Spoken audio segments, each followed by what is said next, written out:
guys, good morning. I need to mute my phone. That's the one thing I'm sitting here going, I need to do something and I can't remember what it was.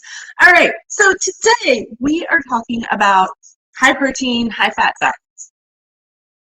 They're not all wanting to be considered high fat, high protein diets, but that's how publicly we view them. So that's why I called it that. And that's why I'm using those terms. If you are new here, my name is Bonnie. I am a holistic nutritionist. I believe in real life solutions because I've been down this road. I tried every freaking diet on the planet, nutrition plan, everything. And what ultimately worked to help me lose 100 pounds, and this is way back when, is just learning about health, learning about nutrition, learning about how it applied to my body, and then starting to listen to my body and understand how to. This wonderful trainer paired with a nutritionist, and they taught me so much. And from there, my clients tended to be people who couldn't eat certain foods or were having issues and didn't know why. And it turns out there were sensitivities, allergies, intolerances, things of that nature associated with certain conditions, inflammatory conditions, which is why I focus so strongly on anti-inflammatory issues. This week, we're going to talk about keto, Atkins, and paleo. Okay, there are a number of high protein, low carb plans out there. I get it. They're everywhere. And sorry, kids put syrup on my table. Toddler life. Anyway, there are any number of high protein, low carb diets out there. This is really just to address questions that I've received about the most popular three. Okay, keto in particular. This is one I get a question about a lot, and I don't usually address it because I'm not really a fan, and you will find out why. I do truly, in my core heart of hearts, believe that each and every one of us has a way of eating, types of food that we should be eating, micronutrients and vitamins that are essential and crucial to our individual health. Now, that being said, we also have a base nutrient component or needs that all of us need, no matter what, right? But certain things we need more of than others. Now, for you, that could be, more vitamin C or vitamin D. For me, a lot of times that does mean I have to make sure I take a B complex and my vitamin D is on point. Otherwise, I am bottom of the pack. Okay. What does this have to do with the diets? We'll find out in just a second.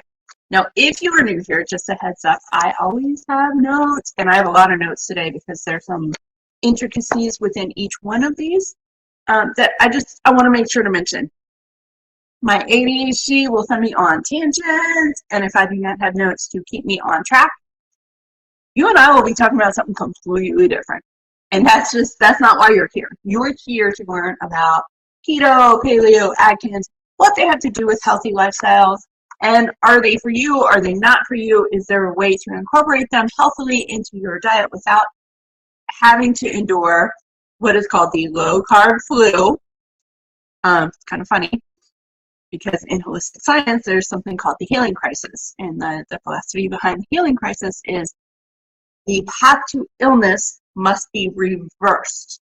So as you are getting healthier, sometimes you encounter a healing crisis. Now, healing crises only last for up to 72 hours, but they can be pretty bad. And the reason that they occur is because things happen too quickly, drastic changes, okay? Low carb flu, same thing. Drastic changes have caused an overabundance of symptoms, and now here you are feeling like absolute shit for 3 days. It's the same thing. But truth be told, that would happen with anything that you do health-wise that would be a drastic shift, okay? So It's not just high protein, low carb, okay? High protein, high fat, low carb. It's not just those diet plans. It's everything and anything. Anything that you do that is a drastic shift, you're gonna have to have your brain and your body come back into sync, and a lot of times that causes side effects, and that's what those side effects are. All right, so we're up on Facebook, so if you're on Facebook, I can see your comments. If you're on YouTube, I can see your comments on my camera. All right, so are there any benefits to a high protein or a high fat diet or a low carb? And you'll see why I'm saying that in just a second. There are. It does improve your health. It helps improve your health. It helps you lose weight because it's improving your health. Anything that you do that improves your health and restores balance and homeostasis to your internal ecosystem creates weight loss, because the fat that your body is holding on to, it is holding on to it because it feels like at some point you are going to need it. When it feels like you no longer need those cells and those molecules, it lets them go. It's what we call burning fat, right? There is actually one benefit I wanted to make sure to include here. The high-fat, high-protein diets have actually been proven to help people with epilepsy, with Parkinson's, Alzheimer's, things like that. They're very specific, just like anything else that we do, you listen to your body, right? Well, in a Parkinson's or especially in Alzheimer's, you're not able to listen to your body because your brain is not 100% there, right? Part of it has kind of gone off on its own little tangent. You're losing memory, you're losing daily functionality to stay present in your mind, right? In those cases, using lab testing actually helps significantly. And you can visually see in a lot of Parkinson's studies, if you have not looked this up yet, I highly recommend it, especially the studies that will link you to your various videos. If you Google it if you do a search on YouTube, look for Parkinson's and high-fat diet, okay, or high-protein diet, and you will see video upon video upon video of patients and clients who have transitioned and have drastically improved symptoms simply by increasing their fat a certain percentage or increasing their protein a certain percentage. Each person is individual and different, and the numbers used are typically set by professionals in accordance with lab testing and licensed medical practitioners, okay? These are not arbitrary numbers. These are not, I'm not sitting here saying, if you have this, eat this. That's not what I'm doing. I'm saying it has helped people in situations where they're trying to manage Parkinson's. They're trying to manage and reduce the progression of Parkinson's and Alzheimer's, okay? In those cases, it is crucial to work with your entire medical team, everybody associated with your health.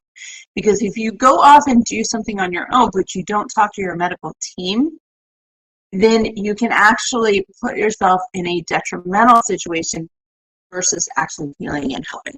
So that's my little PSA, my soapbox. Make sure as you listen to this and any other video that whatever you're doing when you are trying to manage conditions that progress or could progress quickly, like Parkinson's and Alzheimer's, that you're working with your doctor. And epilepsy too, and we'll talk about epilepsy in a second because we're going to talk keto. But you really want to stay in partnership with them. And if your partnership with them does not align with your values, your beliefs, then you need a new medical team. You should feel like you are in partnership. You should not feel like you are in competition or that you have to fight for things that you feel like you need or want for your health. Period. All right, so there's my soapbox. There's my PSA. All right, so let's go back to this high protein, high fat. So Dietary Reference Index. Have you heard of the Dietary Reference Index? This is something that it's a division of the government that actually puts out recommendations for nutrients, basically daily caloric intake, daily nutrient intake, so like protein, carbs, fat, sodium, sugar, fiber, you name it, it comes from the DRI. It's always a tongue twister for me. So here are the recommendations, okay? For a regular, general, balanced diet, nothing major. Here, we're going to put this. I'm going to put my notes on my computer like I normally do. Okay. 0.36 grams per pound of body weight. That's for protein, okay? That's just your normal average every day. They do recommend not exceeding 0.8 grams of protein per pound of body weight, which is typically where your high protein diet comes into play. If you want to know what that looks like, it's 56 grams of protein for a 1,300 to 1,500 calorie diet. Okay, sedentary. Fat grams, you want between 44 to 77 grams of fat per day in accordance. So let's say you're eating a 2,000 calorie diet. That's typically what it looks like, between 44 and 77 grams. And that's balanced diet. Okay, so high fat, you're actually going to go a little higher than that. I want to say it's like 85 to 85 grams. Might be 85 to 90 grams. It depends on what you do. As far as your carbs, you want about 130 grams of carbs per day for a balanced diet. This is where all of the high protein, all these 3 diets that we're going to talk about today, this is what you want to pay attention to. And I'll explain why in a sec. So with protein, there are 22 essential amino acids, or 22 amino acids. Those make up your protein components within the food that you eat, right?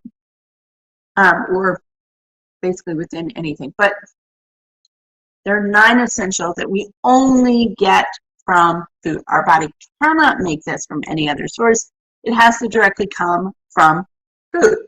Now, when you eat plants, you typically need to combine certain plants and eat a wide variety of plants to make sure that you have one side of the amino acid versus the other, because they are paired, okay?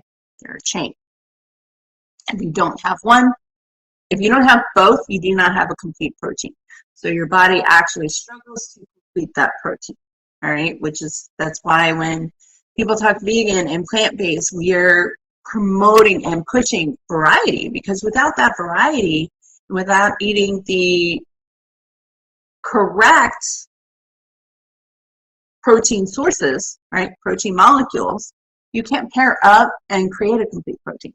Animal proteins, regardless of what it is, contain complete proteins. It's the only way you're going to get a complete protein in one source. It's the only way it happens. Does that mean you have to eat animal protein to get it? No, you just have to eat the right plants. And in order to figure out what plants to eat, you just eat a wide variety. Because you could spend hours every day trying to figure out what pairs with this food and this food and this food, because it's staggered. And there's many foods that can combine to create those 9 essential amino acids. You could eat 4 different foods and create those non-essential amino acids. But they may not be foods that your body enjoys. So eating a wide variety allows you the best opportunity to eat those foods and get those essential amino acids in without stress and overwhelm, that's what we're trying to do here. Health without the stress, without the overwhelm, right? You have enough stress trying to deal and avoid any sensitivities, intolerances, things like that we have to deal with, as well as managing any of the illnesses and conditions we are trying to struggle to just manage and live a normal life around. We don't need anything else. So here's the gist, all right? We're going to I'm going to make this really, really, really simple. Plant protein is the source of micronutrients, including amino acid components. Okay, that you're going directly to the source when you eat plants.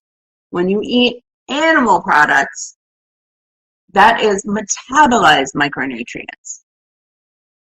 And what happens in that case is you're going to get some of them, but you're not going to get all of them because the animal who is consumed said plants had to use some of those to help its body thrive.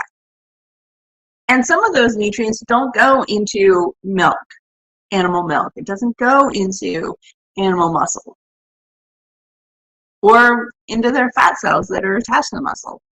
It just doesn't go there.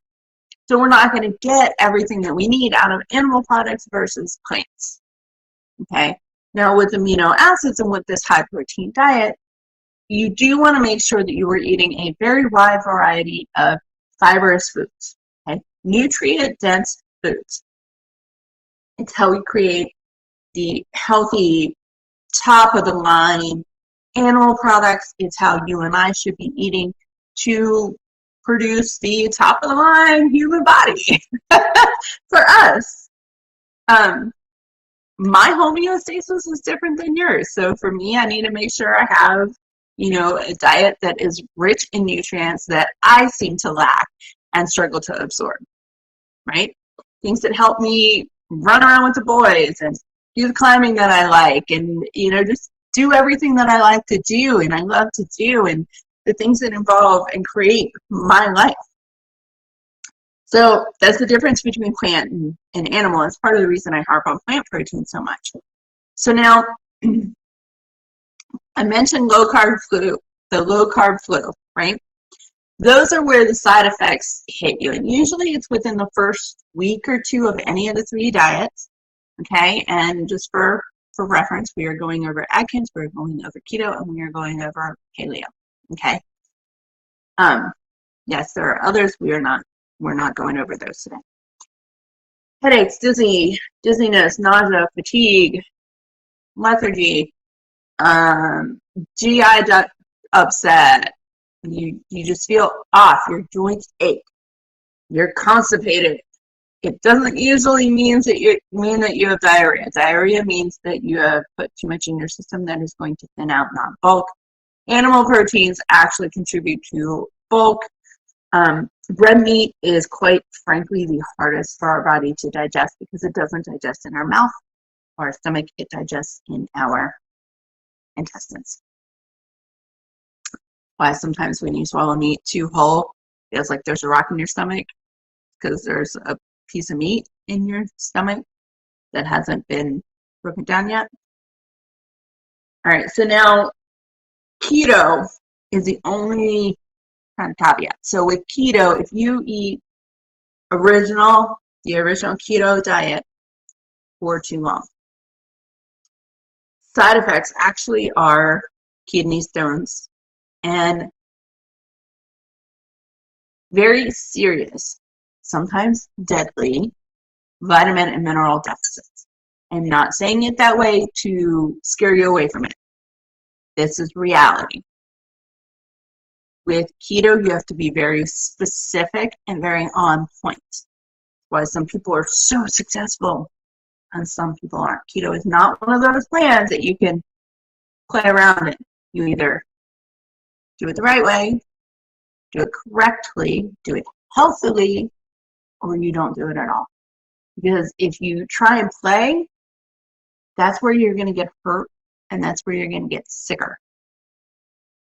The point is to get healthier, not sicker. So don't play in keto.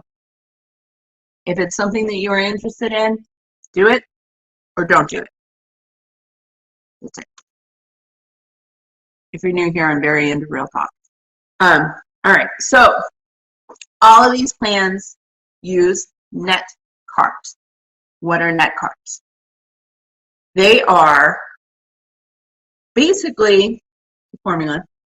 The net carbs are the carbohydrates that you're talking about when you look at eating X number of carbs for Atkins or X number of carbs for Paleo or X number of carbs for Keto. Okay? It is your total carbohydrate minus fiber that equals net carbohydrates. So just as an example, so broccoli, 2.3 grams of carbohydrates within one serving of broccoli. Okay, 1.3 grams of that is fiber. So you take 2.3 minus 1.3 and you get 1 gram net carbs. So we're going to go into Atkins first. All right. With Atkins, let me turn this around because I wrote a few notes on the back.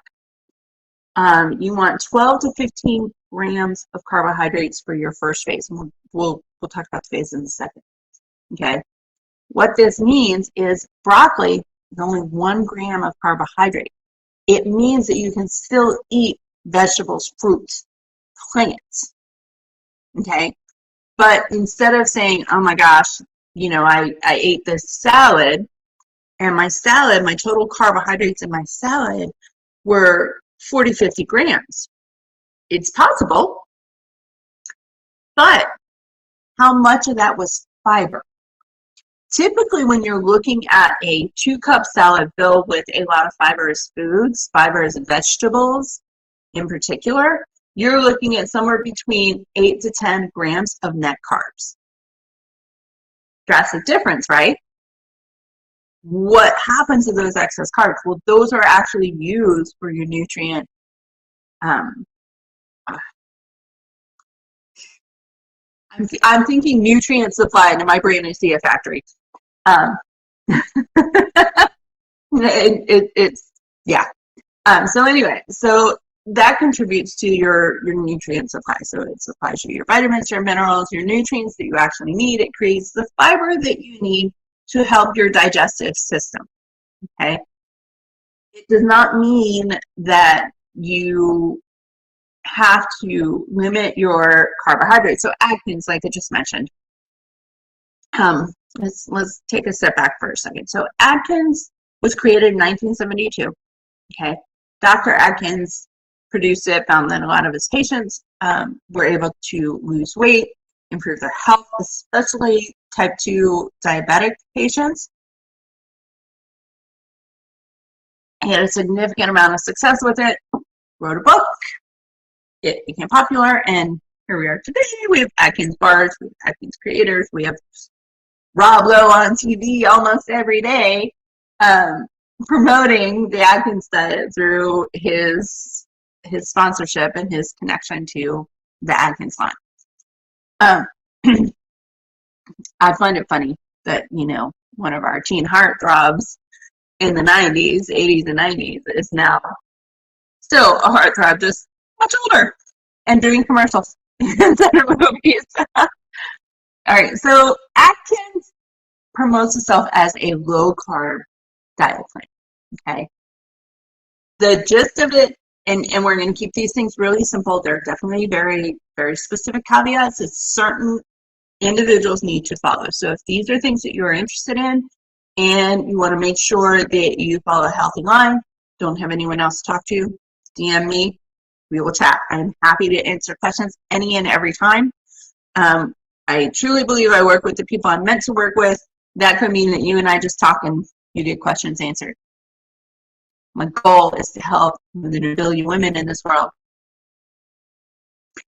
So, in order to help that many people, I need to answer some questions. So if you got them, send them. Not only that, if I get enough questions from you guys on the same topics, I'll do a video just so that the answer is out there for the general public. All right, so the gist with Atkins is it's low carb, so you're going to pay attention to your carb intake, not your protein, not your fat. You're going to eat as much protein or fat as you want. The restrictions are going to come specifically from your carbohydrates, restrictions and allowances, okay? And I hate using the word restrictions, but that's what it is. And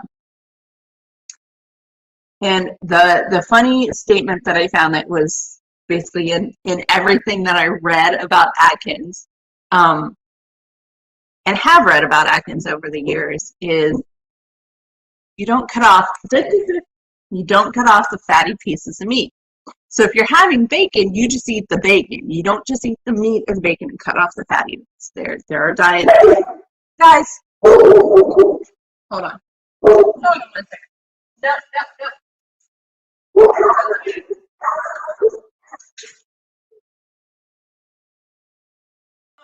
Got about construction crews. All right. They're almost done with our house, the house next door, and they're working in the backyard. They're doing the brick on this corner. Dogs don't like when people can see in their yard. All right, so let's come back to the bacon, because everyone loves bacon. All right, so effectively with Atkins, the fun statement is don't cut off the fatty bits of the meat. You just eat whatever you're going to eat from a natural source, which I actually appreciate that they promote that statement. I do. I think it's an absolutely wonderful statement. You avoid white flour, sugar, like added sugars, including alternative sugars. Okay. Now, processed food is out. It encourages fibrous veggies, and effectively, all of your carbohydrates are coming from the fibrous veggies. Okay. For now,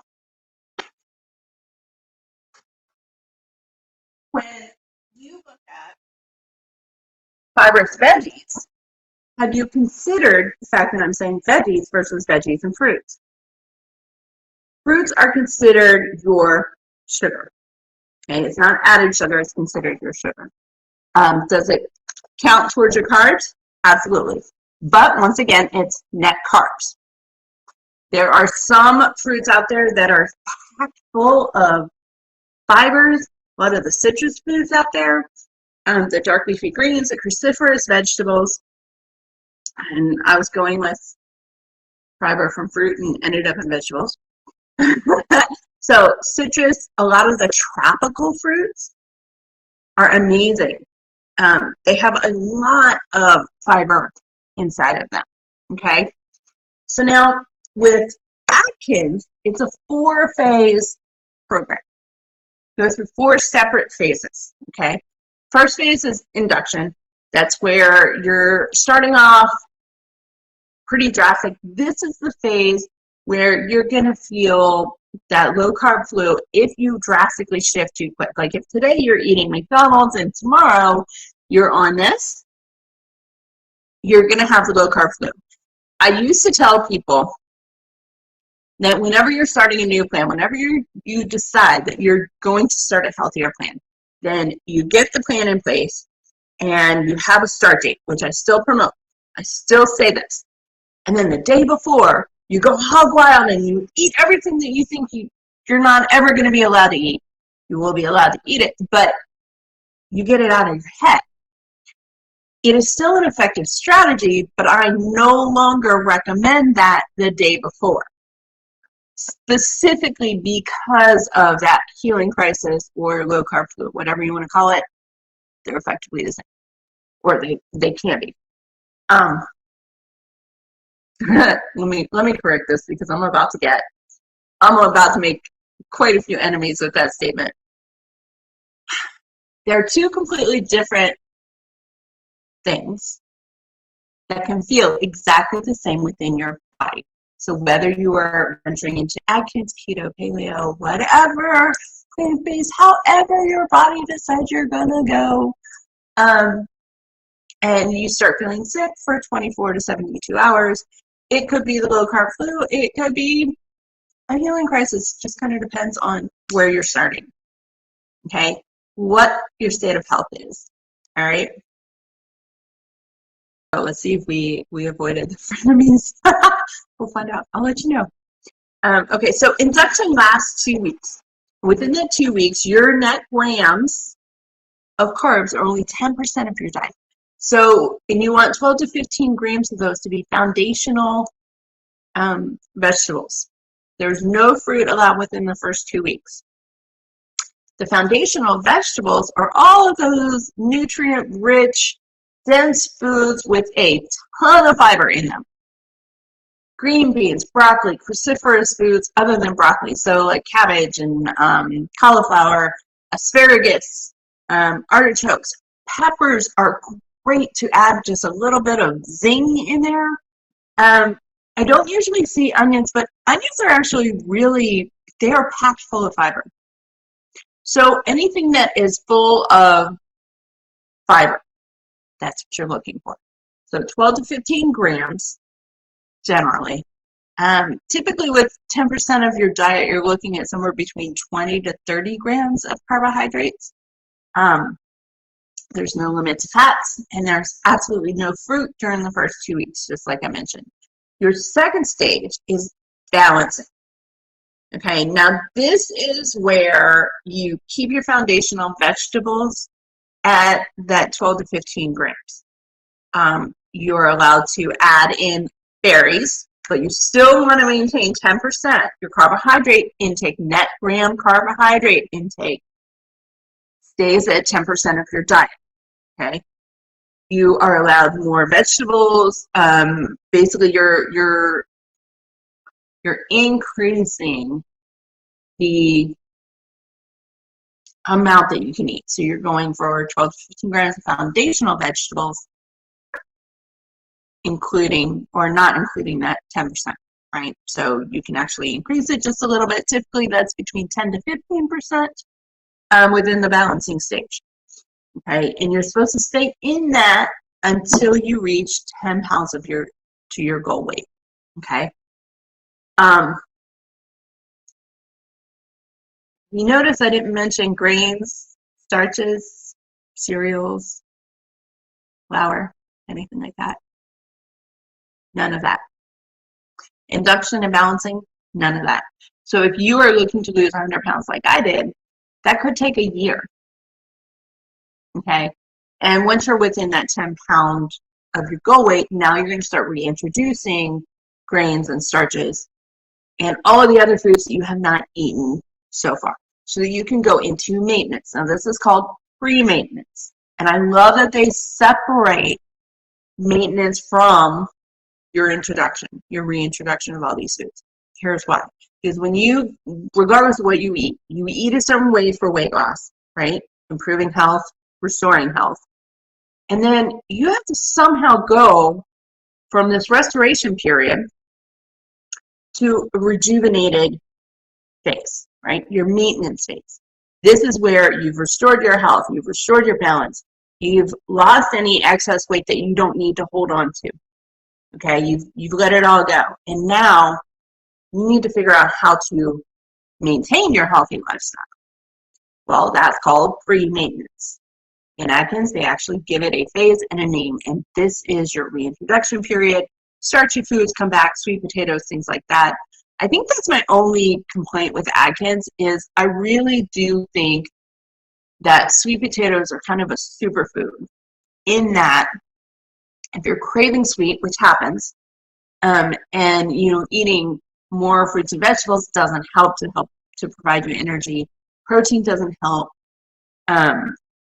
You still are just craving sweet. Sweet potatoes are a great snack to have. You can combine sweet potatoes with a little cocoa, make yourself a little brownie ball. It's actually really good. I think that's my only complaint with Atkins is that you're not allowed sweet potatoes up until that pre-maintenance phase. But it's okay. All right, so you're going to now add 10 net carbs a week until you reach a 20 to 50 gram total. So you don't want to go over 50 grams of carbohydrates a week. Net carbohydrates, not total, net. Okay. With Atkins as a maintenance phase, it's 50 grams of carbohydrates for 2,000 calorie diet. So obviously, less, more. You've got to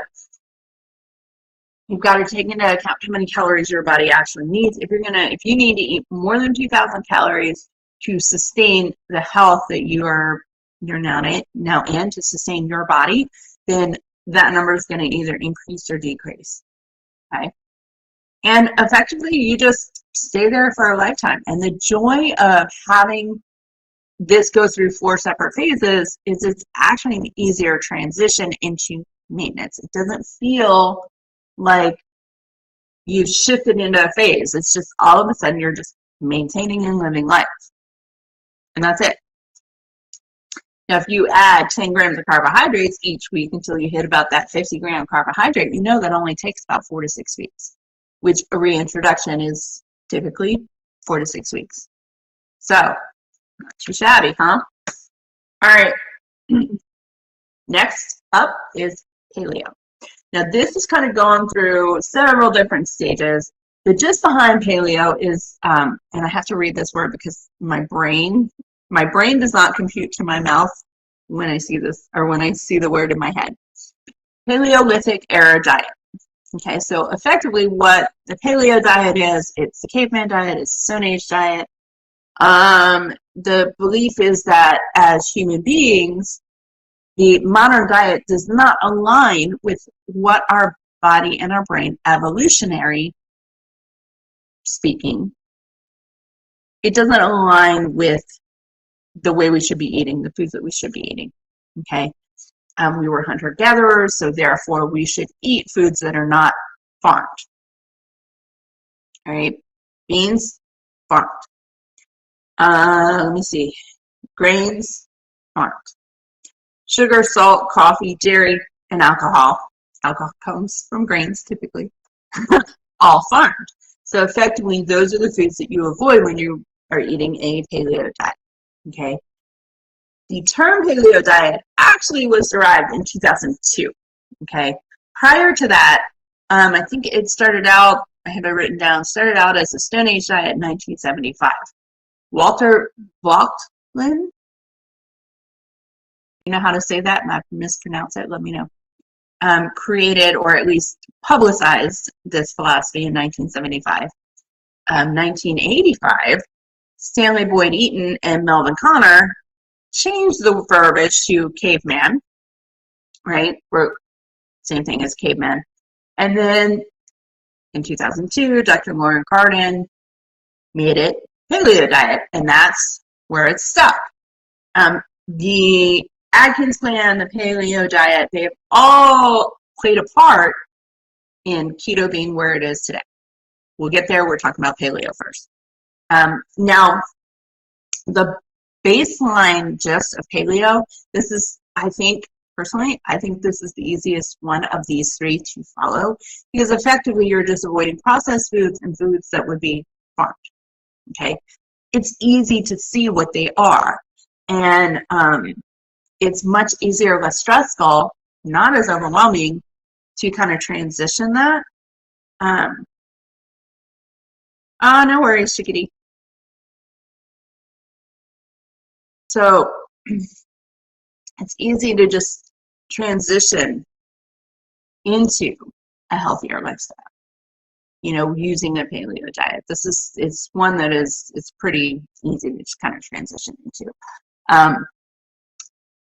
You can remove one little thing at a time. You could include 1 or 2 things on an occasional basis, like alcohol and dairy, grains, you know, things like that. Or you can be strict with it. It's something you can play with and not have detrimental effects. This is one that you can eat a wide variety of foods and then have your treats, right? However you want to call them, treats, rewards, whatever. I hate calling them rewards because this is real life. You're going to eat what you're going to eat, and as long as your body gets 80% of its nutrients from nutrient-rich foods, you have 20% to play with and have fun with. On a normal basis. I don't like playing in keto. Keto is scary. So using paleo, and paleo is going to be the quick one because, I mean, that's it. There's no introduction, there's no pre-maintenance, there's no maintenance. It's just, here you go.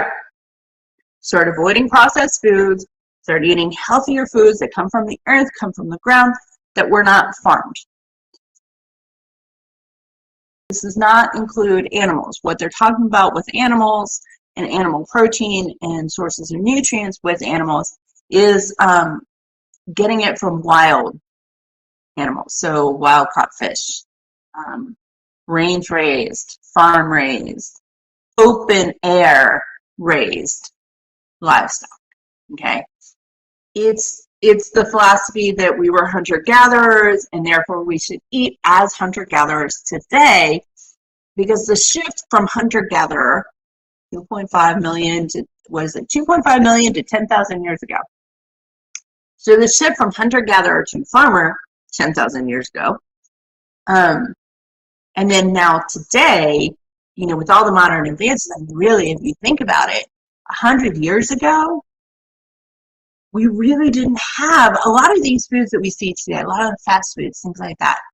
They were just starting to develop. They were just starting to come into reality and into our lives. So they haven't been a part of our life for a very long time. And that's the philosophy behind the paleo diet, is that all of these modern advances have contributed to the nutrient deficits that we're facing. It's contributed to the obesity epidemic that we face. And it's contributed to the American SAD diet. You don't know what SAD means? Standard American diet. Dietitians a long time ago started calling it the SAD diet because it is not helping anybody. It is actually making people sicker. And this is where diet, nutrition, and science all have to come into play and find something that works for everybody. That's where my philosophy comes into play. Not one plan will work for everybody. You have to figure out what's going to work for you. Paleo is a great way of incorporating the philosophies and allowing your brain to direct where you're going to go. Now, obviously, if you follow me for a while, you know my program takes you through a good 3 weeks. Okay, and then after that 3 weeks, it's practice. But that within that 3-week time frame, you reset your brain and you start restoring your health by allowing your brain to figure out, okay, we're going back to primal instincts. We're going back to supplying just basic vitamins and minerals that we need to sustain life. That's what we're going back to. And once you create that, about that 10 to 14 day time period, your brain starts craving various foods that will help provide the nutrients it feels like it's lacking. It craves nuts, it craves seeds. It's the weirdest situation, you guys. Every single person that I've had go through this, the first phrase they have, this is so weird. It's very weird, it's very bizarre, but it works. And the paleo diet, if you need something written down, is actually what I send people, because it is that simple. My 3-day program, everything is plant-based. It's an 80% plant-based diet.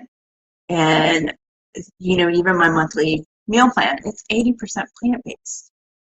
It has your balanced protein and carbohydrates, but if someone needs something written down, these are the foods I can eat, these are the foods I can't eat, I generally will give them lists associated either with autoimmune conditions, so the autoimmune diet, or the paleo diet. Depends on what you are dealing with. If you are trying to figure out autoimmune conditions or condition, doctor hasn't figured it out yet, you and I are going more Whole30 autoimmune. Okay, if you're just wanting general health, you know some things are happening, but you don't know what. You think sensitivities, intolerances. You have chronic inflammation. You're trying to reduce it by improving your health. That's when I generally give you the paleo list, because what will happen is your brain either naturally gravitates more towards the protein, more towards the carbohydrates. It gravitates toward signals and cravings that tell you what it actually needs that you're not feeding it. And the paleo diet is pretty much middle of the road, for lack of a better word. Obviously, if you eat dairy, things like that, it's modified for each person, but that's what they're based on, is the paleo diet. It's not that I think it's better than any of the others. It's that I think it is more of a middle of the road recommendation. So if you're just looking for something to do to try and figure out what your body and your brain are trying to tell you to do nutritionally, Paleo is actually a really good source. It is middle of the road, gives you a good baseline, lets you open up those primal instincts and let your brain tell you what it actually needs. All right.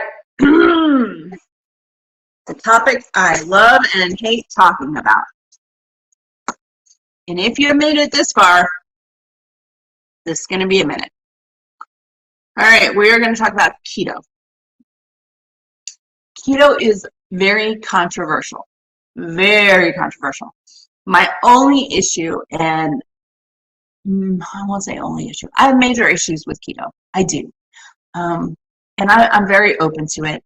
If I have clients that eat keto, they will never see on my face when I talk to them that I'm against it, because my belief that your body tells you how you should eat overrides that. I've actually recommended keto to a couple of people because when they eat, their craving for protein is so strong. Their craving for a higher fat diet is so strong that, and they're looking for direction. They're looking for a step-by-step program that's going to help them eat in a way that, you know, fulfills the brain's needs, soothes those cravings, but doesn't send them into an unhealthy state. It improves their health. It does not diminish their health. That's where keto comes into play. And keto, like I said earlier in this video, you need to make sure you are not playing in keto. You cannot play. You can have treats now and then, but it's going to take you 3 to 4 days. And there's a lot of keto trainers, nutritionists, dietitians out that have perfected this cycle, a keto cycle. I'm not one of them. If someone comes to me and they want keto, I actually, unless it's a situation of sensitivities and intolerances, I will generally refer out to other professionals and colleagues I have who are much better equipped and more knowledgeable, and they focus strictly on keto. And it's for that exact reason, because there is a scientific cycling of it, specifically to avoid the detrimental effects of kidney stones and the vitamin and mineral deficits, because those deficits left unaddressed, left unattended, can really diminish your health. And it happens almost overnight. One day you're feeling fine and one day you're not. And it can have long-term effects. Okay? So if you're considering keto, make sure you educate yourself. That's going to be my only caveat. I am trying very hard to make sure that this segment and any time that I talk keto is not negative. This is to provide you information so that you can make a decision for you. That's it. If you have questions on this, I will happily answer. If I don't have an answer, I have people who can answer it, or I have links that you and I can visit and they will answer your questions. Okay? Education is crucial with health. It's the reason I have this channel. And as the name states, this is healthy in a wild world. We all have wild situations, especially nowadays. Anything goes. So let's talk keto. All right, so keto actually started out ketogenic diet. And it was originally thought of as a way to help people with epilepsies or epilepsy, having seizures that were uncontrolled. And it worked. Now, 1863 is the first time it was mentioned in a medical text. Does not mean it wasn't around before, because actually, and I found that in one of my books, and I think there's a medical book I have upstairs that actually talks specifically about ketogenic diet that was something a lot earlier. In 1921, it was first publicly used in a medical office to control seizures associated with epilepsy. Okay, Now, what they did discover is that the ketogenic diet, as its strict original source, is only to be used for 2 years. After that 2-year time frame, if you continue to eat in that style, in that fashion, and we'll talk about that in a second, um, it's basically what they're talking about is eating mostly animal products and nixing all fruits and vegetables completely, just eating animal products and fat. By eating that way, you have a 2-year lifespan. Okay, not you're going to die in 2 years, just you have a 2-year lifespan. Hence why the cycling has become a new trend that is actually seeing a lot of significant results. What happens after that 2-year time frame is your vitamins and your minerals are so depleted from not consuming enough nutrients. And they have discovered, you guys, before anyone pops up and says, oh, but you can have a multivitamin and you can do this with supplements. It's not working. It helps, but it's not working. It's part of the reason that a lot of these dietitians, the doctors of functional medicine practitioners, are using keto in a cycle or modifying it. There's one doctor out that does the green keto diet where you could actually do keto as a vegan. Instead of using animal products, you're now using plant-based products. And for her, she promotes the green keto diet, which is plant-based. So it's the whole 80-20% like what I promote. 80% of it comes from plants, not from animal products.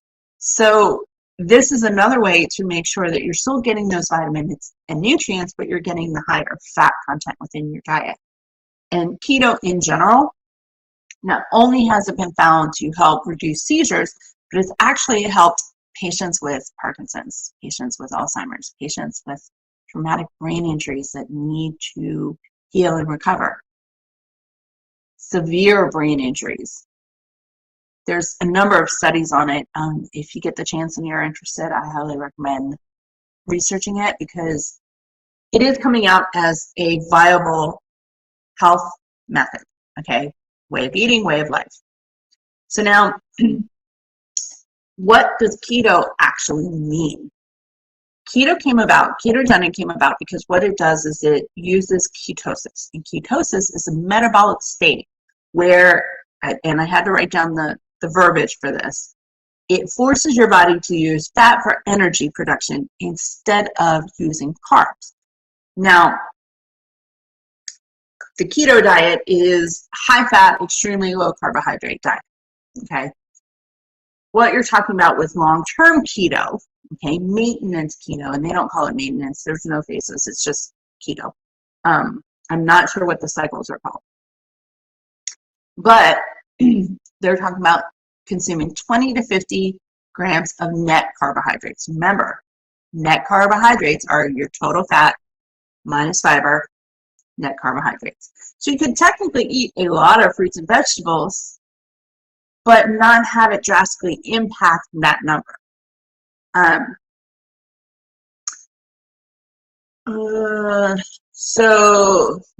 did I write down here? Oh, I wrote a couple of things down. So the thing is, with that limitation, okay, I know you're probably going, okay, 20 to 50 grams of carbs, but we talked about that with Atkins. We did. And here's the biggest difference, is with Atkins, you're looking at fat and protein kind of as equal. Okay, so you kind of modify your protein and your fat intake based on what your body craves. With keto, they want you at a 60 to 75% fat consumption. Okay, your macros, they want 60 to 75% of that to be fat, 5 to 10% of carbs, and 20 to 35% of protein. So your protein intake should be the same as a normal balanced diet, okay? And it sounds not so bad, right? until you consider that, like with Atkins and with Paleo, the whole low carb, high protein deal is that you are not using that extremely low carbohydrate number. You're creating a little bit more of a balance once you hit maintenance. And with keto, it doesn't go like that. With the keto cycles that a lot of the dietitians and licensed practitioners and nutritionists out there are using, the ones focused on keto, and that's the thing, you guys, if you really do gravitate toward keto, find a professional that focuses and specializes in keto. They will teach you all the ins and outs, like so detailed. Amazing. My specialty is reducing inflammation. And sensitivities, intolerances, autoimmune conditions, I got those nailed. It's what has been gravitated into my practice since I started training in 2003 or 2004. For them, keto has been what gravitated for them. And that's why I say, if you're going to do this, go find a professional for that. So the limitation in the carbohydrates, when you're looking at the cycle, so they limit it and then they release it a little bit and then they come back to it and then they release it and they come back to it. The last I heard, the last person I talked to about it, it was on a monthly cycle, right? I don't know if that's how everybody's doing it now. That could have changed. So now I found a list of who this actually benefits, okay? Non-alcoholic fatty liver disease. Have you guys heard of this? It is where processed foods, white flours, a high sugar diet have contributed to detrimental damage to your liver. So instead of having an alcoholic fatty liver disease, now it's coming from your food. You could not have had a drop of alcohol in your life, yet here you are still dealing with cirrhosis because of your diet, because of your lifestyle. And at any given point in time, you can help heal your body. You can repair a significant portion of your body simply by changing some of the health choices that you make. That is a condition that is actually helped and healed through keto. Scientific studies have shown that it helps.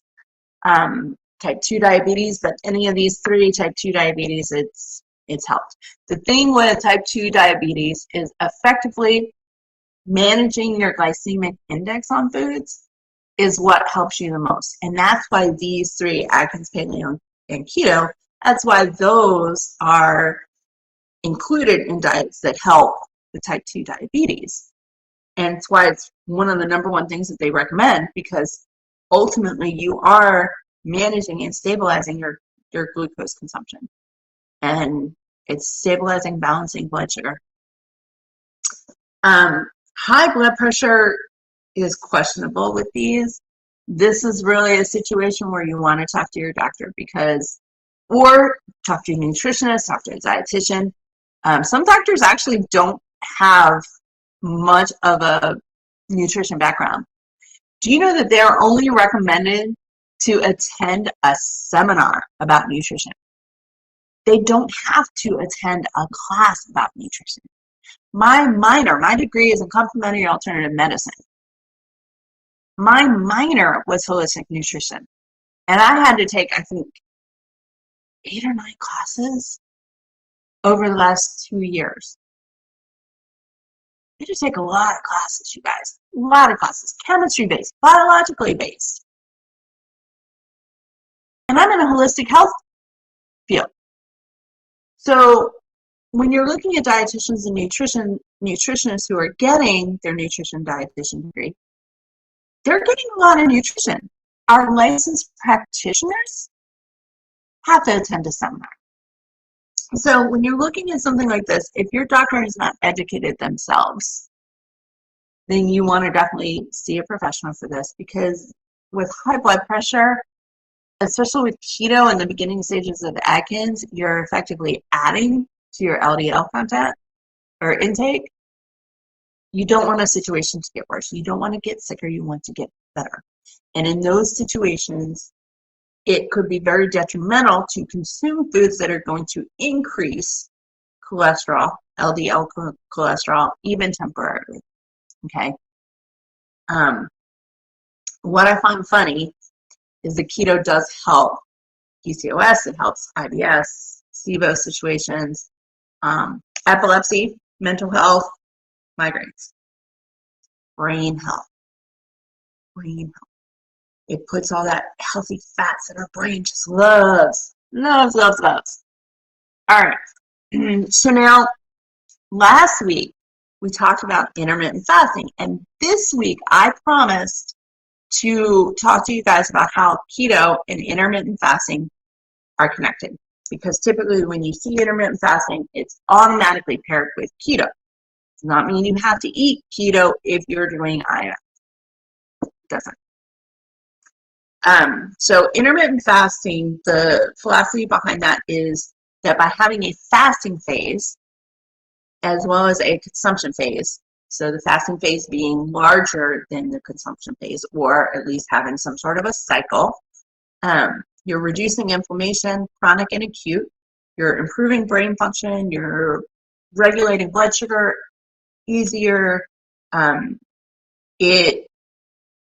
it allows you to eat healthily for a shorter amount of periods, so it's supposed to be less stressful, not as overwhelming.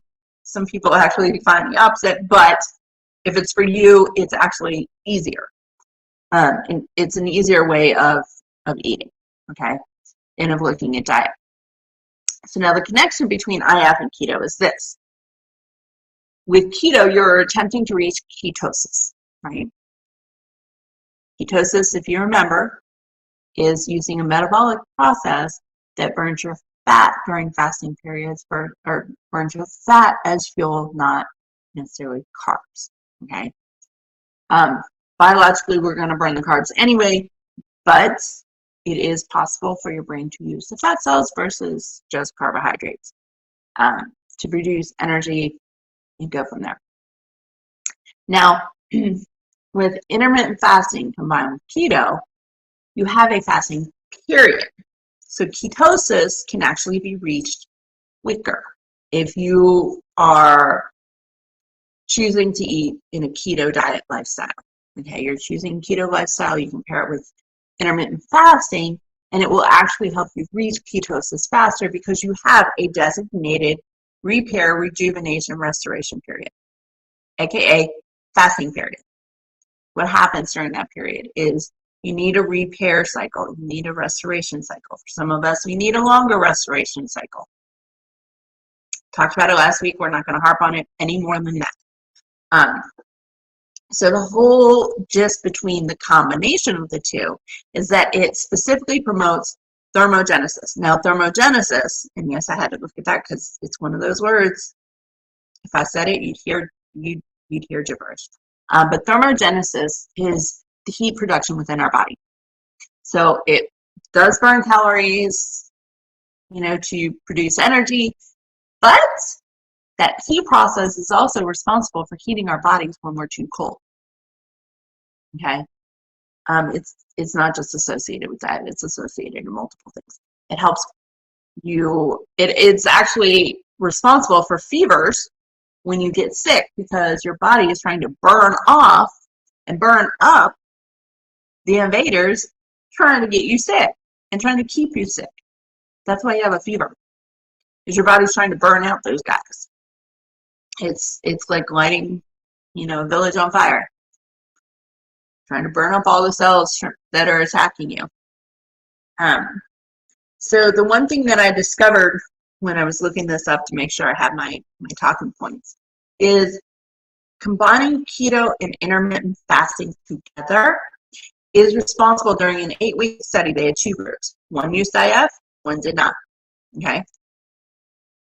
14 to 18% increase in fat loss when the person used intermittent fasting.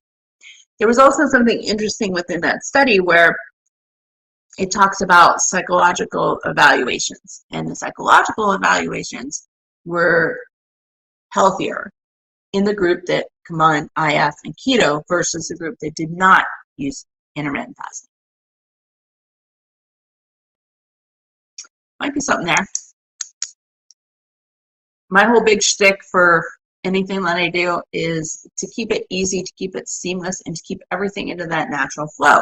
Because while there's a lot of information out there talking about how, losing weight, improving your health has to be this challenge and this negative thing, it doesn't. Change isn't easy. I'm not saying it is. It's never easy.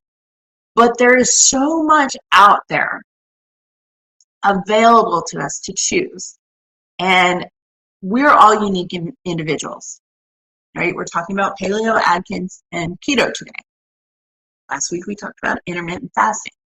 I could sit here and record a video every single week on several ways to eat for probably the next 5 years and not hit all of them.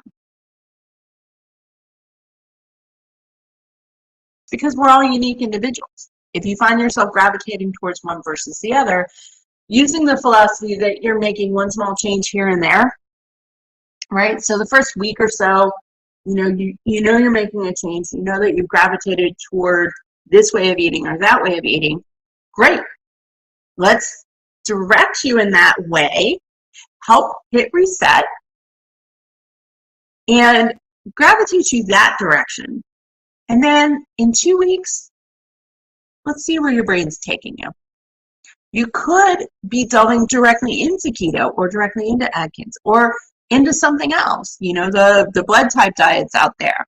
You have the glycemic index diet. You have the sugar-free diet. You have a high blood pressure diet. We could go on and on. When you're looking at these 3 plans, one of the things I want you to keep in mind is that they are just plans that have been found successful in large groups of people, as have everything else. If you give your body a chance to hit reset and gravitate toward whatever, your gut and your brain have an idea. If you assign that idea, look at that idea, and let that idea be kind of a focal point, kind of a direction, that as you heal, you will gravitate where you're meant to go. Your brain, your subconscious brain, it's got your back. You need your conscious brain to make sure it's not being that overprotective parent, because no one needs the overprotective mama, no one needs the overprotective daddy. Not even our subconscious, or not even our brain. Okay, we don't need that. And sometimes your conscious brain has to be a rebellious teenager. But that doesn't mean you ignore what your body is saying. And if your body is telling you that more of a high-fat diet is working for you, go down that road. Your diet's telling you to stick with the things that aren't farmed, that, eating in a way that you envision hunters and gatherers ate, go that direction. It's quite simple. Change is hard. Change is difficult. If you have a focal point, you have an interest, it gives you direction, it gives you a guide. Following that guide, as you're restoring, you hit neutral, you restore, you go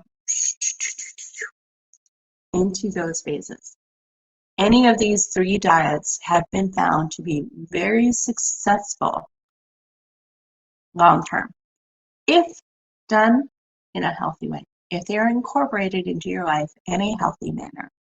And that's the key with anything that we talk about on my channel, anything we talk about in the private group.